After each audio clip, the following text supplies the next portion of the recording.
नमस्कार दोस्तों, मैं लक्ष्मी। आइए आज की कहानी स्टार्ट करते हैं। आज की कहानी है बैल और गधा।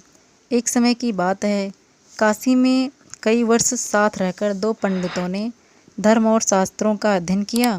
शिक्षा पूरी होने के बाद दोनों विद्वान अपने गांव की ओर चल पड़े। तभी यातायात के साधन तो थे नहीं। लोगों को एक स्थान से दूसरे स्थान तक जाने में कई कई दिन लग जाते थे। लोग दिन में चलते थे और रात में विश्राम करते थे। ये दोनों पंडित भी ऐसा ही काम कर रहे थे। एक बार दोनों नगर के सबसे धनी व्यक्ति के यहाँ ठहरे।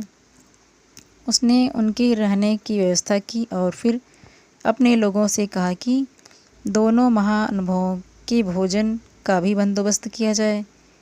इस बीच समय पाकर धनी व्यक्ति दोनों के पास पहुंचा और उनसे चर्चा करने लगा।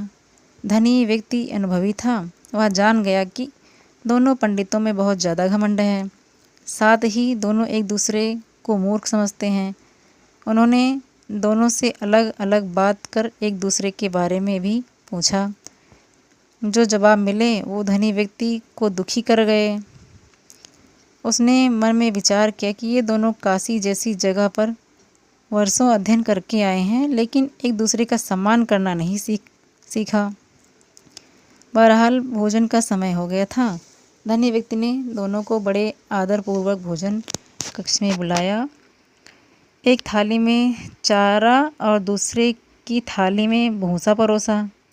यह देखकर दोनों पंडित आग बबूला हो गए।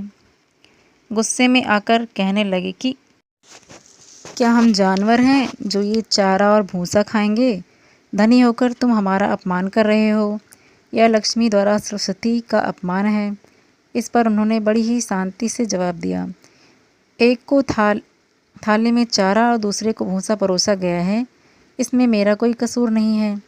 जब मैंने आप में से एक दूसरे के बारे में पूछा था तो उसने कहा था कि वह तो बैल है। वहीं दूसरे से पहले के बारे में पूछा था तो उसने कहा था कि वह गधा है। आप दोनों ने ही एक दूसरे को बैल और गधा बताया, तो मैंने उसी हिसाब से चारा और भूसा थाली में परोस दिया।